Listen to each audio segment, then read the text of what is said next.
दोस्तों, क्या आप कभी इस बारे में सोचते हैं कि आप कैसे निर्णय लेते हैं या आपकी सोचने की प्रक्रिया कैसे चलती है? आज के वीडियो में हम डैनियल काहनेमैन की किताब थिंकिंग फास्ट एंड स्लो के बारे में बात करने जा रहे हैं। यह किताब हमारे दिमाग के दो अलग-अलग सोचने के सिस्टम के बारे में बताती है, जो हर एक चीज को प्रभावित करता है, जिस तरह से हम सोचते हैं और निर्णय लेते हैं। चलिए एक एक करके इस बुक के अलग अलग पहलुओं और भागों को जानते हैं। पार्ट 1, सोचने के दो तरीके। डैनियल काहनेमैन की किताब थिंकिंग फास्ट एंड स्लो हमें सोचने के दो तरीके बताती है। ये दो तरीके सिस्टम 1 और सिस्टम 2 कहलाते हैं। सिस्टम 1 हमारी तेज और स्वचालित सोच को दर्शाता है। ये बिना सोचे समझे फैसले लेता है। उदाहरण के लिए, जब हम किसी को मुस्कुराते हुए देखते हैं तो हम तुरंत समझ जाते हैं कि वह खुश है। इसके लिए हमें ज्यादा सोचने की जरूरत नहीं होती। सोच को दर्शाता है। यह सोच समझकर, समय लेकर और ध्यान से फैसले लेता है। जैसे कि जब हम किसी मुश्किल गणित के सवाल को हल करते हैं तो हमारा सिस्टम 2 सक्रिय होता है। सिस्टम 1 और सिस्टम 2 के बीच का अंतर समझना बहुत महत्वपूर्ण है, क्योंकि ये दोनों तरीके हमारी रोजमर्रा की जिंदगी पर बड़ा असर डालते हैं। जब हम किसी सरल और तुरंत फैसला लेने वाली स्थिति में होते हैं तो हमारा सिस्टम एक काम करता है, जबकि जब हमें गहराई से सोचने और विश्लेषण करने की जरूरत होती है तो हमारा सिस्टम 2 सक्रिय होता है। डैनियल काहनेमैन बताते हैं कि अक्सर हम सोचते हैं कि हमारे सारे फैसले तर्कसंगत और सोच समझकर लिए जाते हैं, लेकिन असल में हमारे ज्यादातर फैसले सिस्टम 1 द्वारा लिए जाते हैं। ये तेजी से काम करता है और हमें तुरंत जवाब देता है। यही वजह है कि हम कई बार बिना सोचे समझे फैसले ले लेते हैं, जो बाद में गलत साबित हो सकते हैं। उदाहरण के लिए, जब हम किसी खास ब्रांड का सामान खरीदते हैं तो कई बार हम उस ब्रांड की पुरानी छवि और विज्ञापन के आधार पर फैसला लेते हैं। हमारा सिस्टम 1 हमें तुरंत बता देता है कि यह ब्रांड अच्छा है, जबकि हम उस समय उस सामान की असली गुणवत्ता और कीमत का ठीक से विश्लेषण नहीं करते।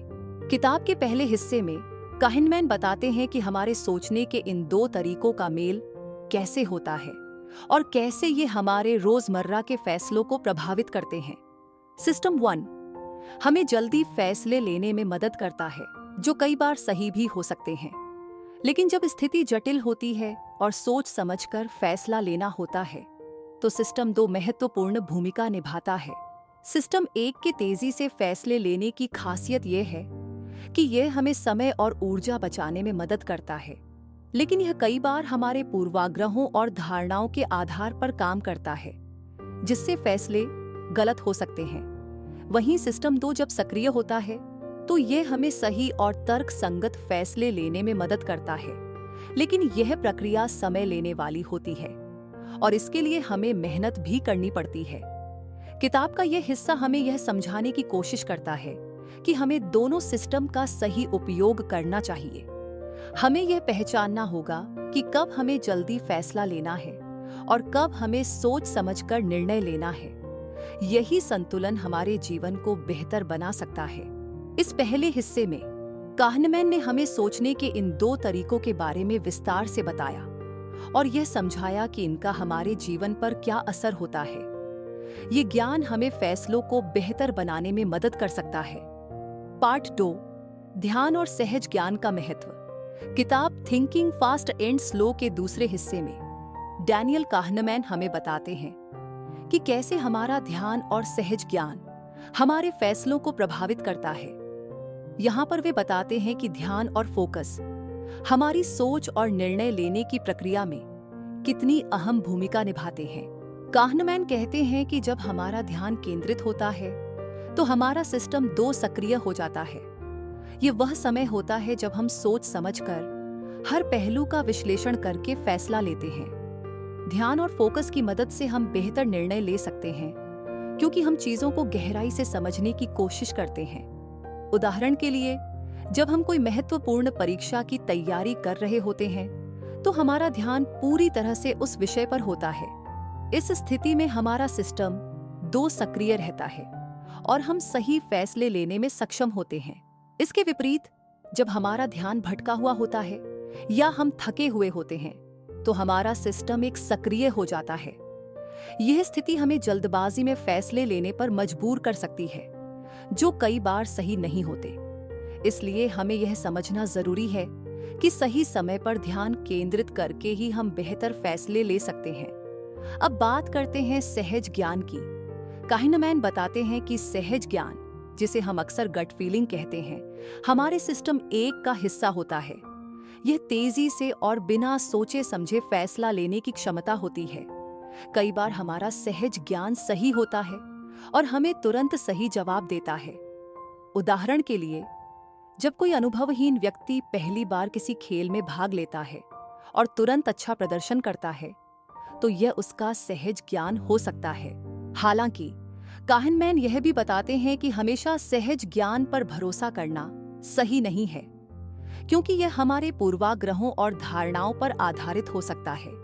कई बार हमारा सहज ज्ञान हमें गलत दिशा में ले जा सकता है, खासकर जब हम किसी नई या जटिल स्थिति का सामना कर रहे हों। इसीलिए हमें यह समझना होगा कि कब हमें अपने सहज ज्ञान पर भरोसा करना है और कब हमें सोच समझकर फैसला लेना है। किताब के इस हिस्से में काहिनमैन ध्यान और सहज ज्ञान के बीच संतुलन बनाने की बात करते हैं। वे कहते हैं कि हमें यह समझना होगा कि कब हमें ध्यान केंद्रित करके सोच समझकर निर्णय लेना है और कब हमें अपने सहज ज्ञान पर भरोसा करना है। सही संतुलन ही हमें सही फैसले लेने में मदद कर सकता है। इसके अलावा काहिनमैन हमें यह भी बताते हैं कि कैसे हमारा ध्यान और सहज ज्ञान हमारे रोजमर्रा के जीवन में इस्तेमाल होते हैं। जैसे कि जब हम गाड़ी चला रहे होते हैं तो हमारा ध्यान और सहज ज्ञान दोनों ही सक्रिय होते हैं। जब हम सड़क पर कोई अवरोध देखते हैं तो हमारा सहज ज्ञान हमें तुरंत बता देता है कि हमें रुकना है या रास्ता बदलना है। वहीं जब हम किसी जटिल ट्रैफिक में फंसे जाते हैं तो हमारा ध्यान और सिस्टम 2 सक्रिय हो जाता है और हम सोच समझकर रास्ता चुनते हैं। इस दूसरे हिस्से में काहिनमैन हमें यह समझाते हैं कि ध्यान और सहज ज्ञान का सही उपयोग कैसे करना चाहिए और कैसे ये दोनों हमारी सोच और फैसले लेने की क्षमता को प्रभावित करते हैं। ये ज्ञान हमारे जीवन को बेहतर और सरल बना सकता है। पार्ट 3, पूर्वाग्रह और मानसिक शॉर्टकट्स। अब हम बात करेंगे उन मानसिक शॉर्टकट्स और पूर्वाग्रहों की जो हमारी सोच और फैसलों पर गहरा असर डालते हैं। हमारी दिमागी प्रक्रियाएं कई बार शॉर्टकट्स का सहारा लेती हैं ताकि हम तेजी से फैसले ले सकें, लेकिन ये शॉर्टकट्स अक्सर हमें गलत दिशा में भी ले जा सकते हैं। एक महत्वपूर्ण मानसिक शॉर्टकट है ह्यूरिस्टिक्स। ह्यूरिस्टिक्स वे नियम या तरीके हैं जो हमें जटिल समस्याओं को सरल बनाकर हल करने में मदद करते हैं, लेकिन कई बार ये तरीके हमें गलत फैसलों की ओर भी ले जा सकते हैं। उदाहरण के लिए, अवेलेबिलिटी ह्यूरिस्टिक का मतलब है कि हम उन्हीं जानकारियों पर आधारित फैसले लेते हैं जो हमारे दिमाग में तुरंत उपलब्ध होती हैं। अगर हमने हाल ही में किसी दुर्घटना के बारे में सुना है तो हमें लगेगा कि दुर्घटनाएं बहुत ज्यादा हो रही हैं, जबकि असल में ऐसा हो भी सकता है और नहीं भी। एक और महत्वपूर्ण पूर्वाग्रह है कन्फर्मेशन बायस। यह पूर्वाग्रह तब होता है जब हम केवल उन्हीं जानकारियों पर ध्यान देते हैं जो हमारी मौजूदा धारणाओं और विश्वासों को समर्थन देती हैं। इससे हम नई या विरोधी जानकारियों को नजरअंदाज कर देते हैं और हमारे फैसले पक्षपाती हो सकते हैं। उदाहरण के लिए, अगर हम मानते हैं कि एक विशेष प्रकार का खाना स्वास्थ्य के लिए अच्छा है, तो हम केवल उन अध्ययनों को ध्यान में रखते हैं जो हमारे विश्वास का समर्थन करते हैं और अन्य अध्ययनों को नजरअंदाज कर देते हैं। इन शॉर्टकट्स और पूर्वाग्रहों का प्रभाव हमारी रोजमर्रा की जिंदगी में भी देखा जा सकता है। जैसे कि जब हम किसी व्यक्ति से पहली बार मिलते हैं और तुरंत उसके बारे में राय बना लेते हैं। ये राय कई बार हमारे पहले से बने हुए विचारों और धारणाओं पर आधारित होती है, जो जरूरी नहीं कि सही हो। इन मानसिक प्रक्रियाओं के पीछे का विज्ञान हमें यह समझने में मदद करता है कि हम कैसे और क्यों फैसले लेते हैं। यह समझ हमें अधिक सचेत और विचारशील बनने में मदद कर सकती है। जब हम अपने पूर्वाग्रहों और मानसिक शॉर्टकट्स के बारे में जानते हैं, तो हम अपने फैसलों को बेहतर बना सकते हैं और अधिक तर्कसंगत तरीके से सोच सकते हैं। इन पूर्वाग्रहों से बचने के लिए हमें अपनी सोच में सतर्कता लाने की जरूरत है। हमें यह समझना होगा कि जब हम किसी महत्वपूर्ण निर्णय पर विचार कर रहे होते हैं तो हमें हर पहलू का ध्यान रखना चाहिए और अपने मानसिक शॉर्टकट्स और पूर्वाग्रहों को परखना चाहिए। इसके लिए हमें अपनी सोच में खुलापन और लचीलापन लाना होगा। एक और महत्वपूर्ण पहलू है एंकरिंग। एंकरिंग का मतलब है कि जब हम किसी निर्णय के बारे में सोचते हैं तो हम पहले से मौजूद जानकारी या मूल्य पर आधारित होकर फैसला लेते हैं। उदाहरण के लिए, जब हम किसी सामान की कीमत का अनुमान लगाते हैं तो हम पहले से दी गई कीमतों पर आधारित होकर अपना फैसला लेते हैं। ये कई बार हमारे निर्णयों को प्रभावित कर सकता है और हम सही निर्णय नहीं ले पाते। इस भाग में हमने मानसिक शॉर्टकट्स और पूर्वाग्रहों के प्रभाव को समझा और जाना कि कैसे ये हमारी सोच और फैसलों को प्रभावित करते हैं। इन पूर्वाग्रहों और शॉर्टकट्स को पहचानना और उनसे बचने की कोशिश करना हमारे लिए महत्वपूर्ण है ताकि हम सही और तर्कसंगत फैसले ले सकें। पार्ट 4, ओवर कॉन्फिडेंस और प्लानिंग फॉल्सी। अब हम बात करेंगे ओवर कॉन्फिडेंस और प्लानिंग फॉल्सी के बारे में, जो हमारी सोच और फैसलों पर गहरा प्रभाव डालते हैं। ओवर कॉन्फिडेंस का मतलब है कि हम अपनी क्षमताओं और ज्ञान के प्रति जरूरत से ज्यादा आत्मविश्वास रखते हैं। यह आत्मविश्वास कई बार हमें गलत फैसले लेने पर मजबूर कर सकता है। ओवर कॉन्फिडेंस का सबसे बड़ा उदाहरण स्टॉक मार्केट में देखा जा सकता है। कई निवेशक अपनी क्षमताओं पर बहुत ज्यादा भरोसा करते हैं और सोचते हैं कि वे बाजार की चाल को सही समझ सकते हैं। यह आत्मविश्वास उन्हें कभी-कभी सही जानकारी और विश्लेषण के विमर्श करने पर मजबूर करता है, जिससे उन्हें नुकसान हो सकता है।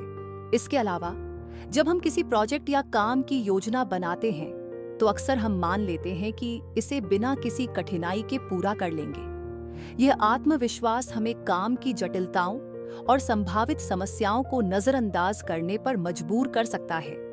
इसका परिणाम ये होता है कि हम समय और संसाधनों का सही अनुमान नहीं लगा पाते और हमारे प्रोजेक्ट देरी से पूरे होते हैं या असफल हो जाते हैं। इसी संदर्भ में प्लानिंग फॉल्सी का भी उल्लेख करना जरूरी है।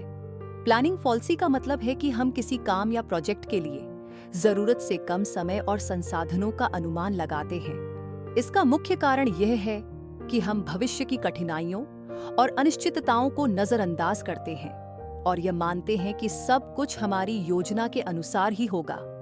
उदाहरण के लिए, जब हम किसी नए कार्य की योजना बनाते हैं तो हमें लगता है कि यह समय पर और बजट में पूरा हो जाएगा, लेकिन असल में कई बार यह प्रोजेक्ट समय से ज्यादा और बजट से बाहर हो जाता है।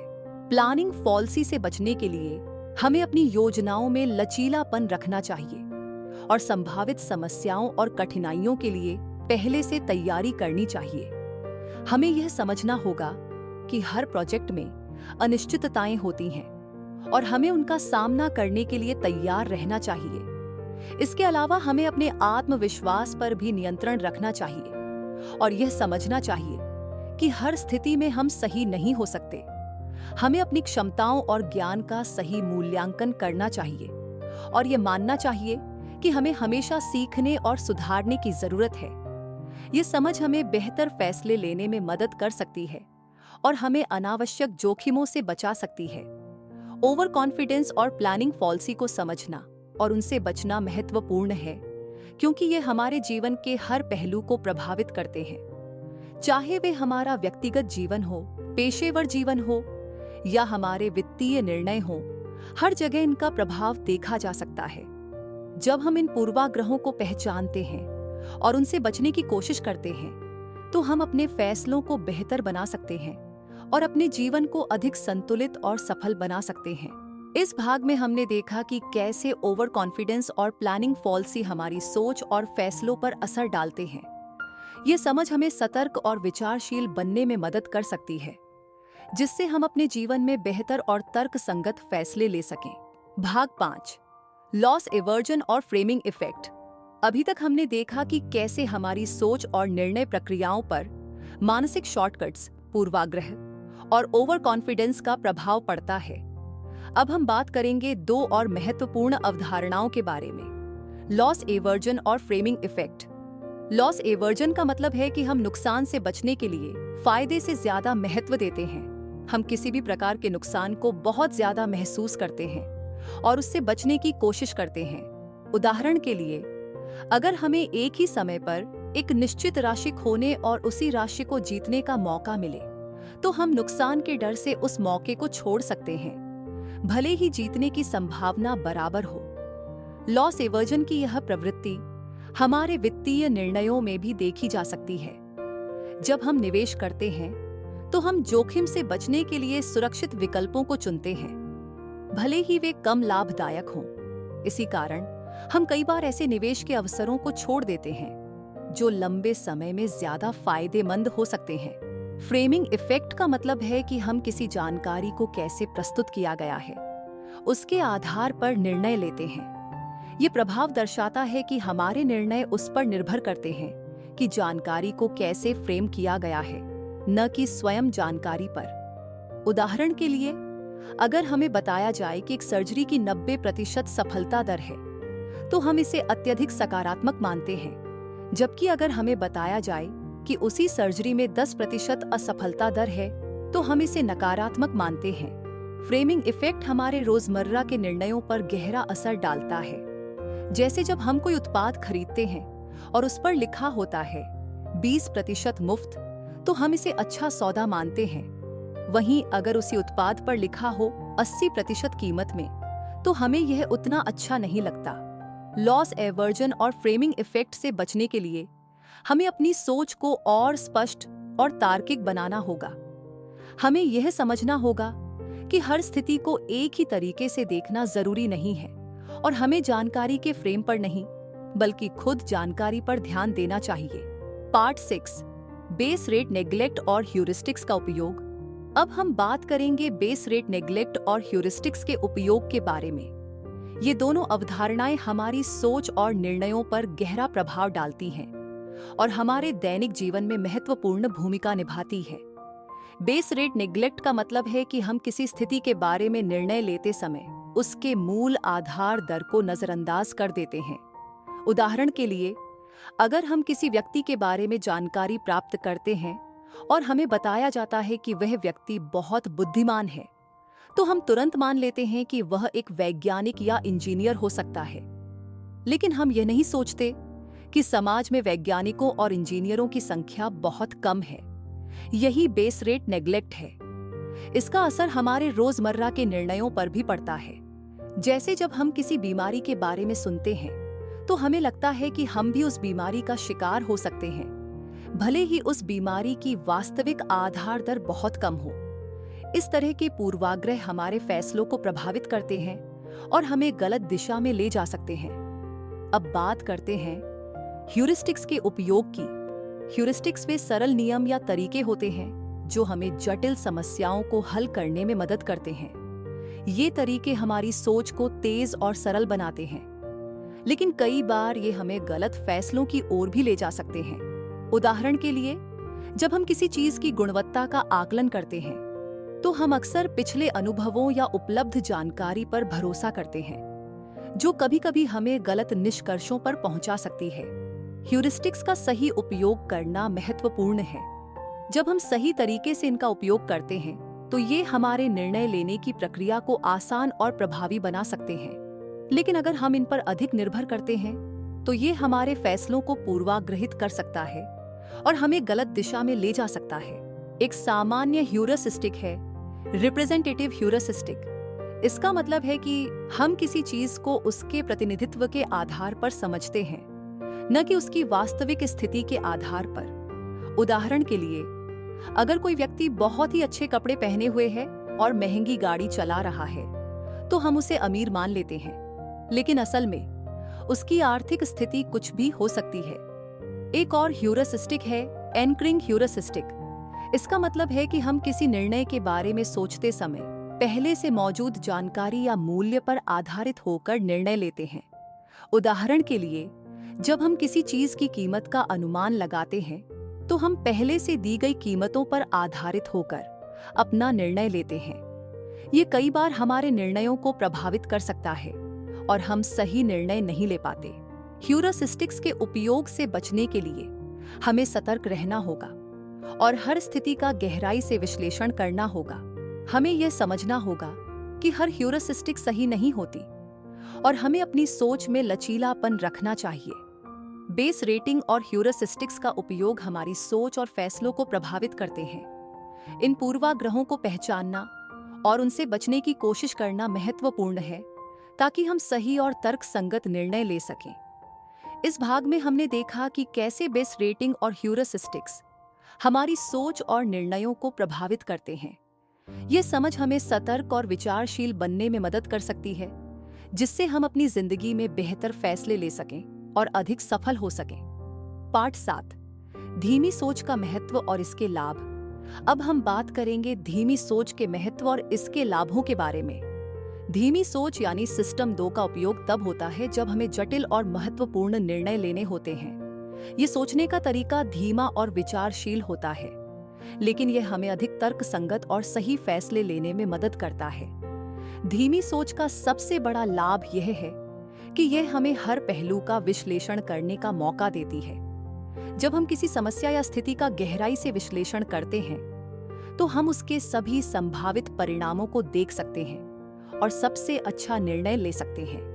उदाहरण के लिए, जब हम किसी महत्वपूर्ण वित्तीय निवेश का निर्णय लेते हैं, तो हमें हर पहलू को ध्यान में रखते हुए सोचने की जरूरत होती है। ये धीमी सोच हमें सही और फायदेमंद निर्णय लेने में मदद कर सकती है। धीमी सोच का एक और महत्वपूर्ण लाभ ये है कि यह हमें हमारे पूर्वाग्रहों और मानसिक शॉर्टकट्स से बचने में मदद करती है। जब हम धीरे धीरे और सोच समझकर निर्णय लेते हैं, तो हम अपने मानसिक शॉर्टकट्स और पूर्वाग्रहों को पहचान सकते हैं और उनसे बच सकते हैं। इससे हमारे फैसले अधिक तर्कसंगत और सही होते हैं। इसके अलावा धीमी सोच हमें हमारे भावनात्मक निर्णयों से भी बचाती है। जब हम जल्दी और भावनाओं के प्रभाव में आकर निर्णय लेते हैं, तो हम कई बार गलत फैसले कर बैठते हैं। लेकिन जब हम सोच समझकर और कभी-कभी भावनाओं के प्रभाव में आए बिना निर्णय लेते हैं, तो हमारे फैसले अधिक तर्कसंगत और संतुलित होते हैं। धीमी सोच का उपयोग हमारे रोजमर्रा के जीवन में भी किया जा सकता है। जब हम किसी जटिल समस्या का सामना करते हैं, तो हमें जल्दबाजी में निर्णय नहीं लेना चाहिए। हमें हर पहलू को ध्यान में रखते हुए सोचने की जरूरत है। इससे हम सही और संतुलित फैसले ले सकते हैं। उदाहरण के लिए, जब हम किसी नई नौकरी का प्रस्ताव स्वीकार करने का निर्णय लेते हैं, तो हमें उसकी सभी पहलुओं का विश्लेषण करना चाहिए, जैसे कि कंपनी की प्रतिष्ठा, नौकरी की भूमिका, वेतन और अन्य लाभ। इससे हमें सही निर्णय लेने में मदद मिल सकती है। धीमी सोच का एक और महत्वपूर्ण पहलू है कि यह हमें हमारे दीर्घकालिक लक्ष्यों को हासिल करने में मदद करती है। जब हम अपने लक्ष्यों की योजना बनाते हैं और उन्हें हासिल करने के लिए सोच समझकर कदम उठाते हैं, तो हम अपने लक्ष्यों को अधिक प्रभावी तरीके से हासिल कर सकते हैं। उदाहरण के लिए, अगर हमारा लक्ष्य एक नई कौशल सीखना है, तो हमें उसकी योजना बनानी होगी और हर कदम को सोच समझकर उठाना होगा। इससे हम अपने लक्ष्यों को सही और प्रभावी तरीके से हासिल कर सकते हैं। इस प्रकार धीमी सोच का महत्व बहुत अधिक है और इसके लाभ भी अनेक हैं। यह हमें सही और तर्कसंगत फैसले लेने में मदद करती है, हमारे पूर्वाग्रहों और मानसिक शॉर्टकट्स से बचाती है, हमारे भावनात्मक निर्णयों से हमें दूर रखती है और हमारे दीर्घकालिक लक्ष्यों को हासिल करने में मदद करती है। इस अंतिम भाग में हमने देखा कि कैसे धीमी सोच का महत्व है और इसके क्या-क्या लाभ हैं। ये समझ हमें सतर्क और विचारशील बनने में मदद कर सकती है, जिससे हम अपनी जिंदगी में बेहतर और तर्कसंगत फैसले ले सकें और अधिक संतुलित और सफल हो सके। तो दोस्तों, यही किताब थिंकिंग फास्ट एंड स्लो का संक्षिप्त सार है। अगर आपको यह वीडियो पसंद आया है तो लाइक करें और ऐसे ही सेल्फ हेल्प वीडियो पाने के लिए हमारे चैनल को सब्सक्राइब करना न भूलें। धन्यवाद।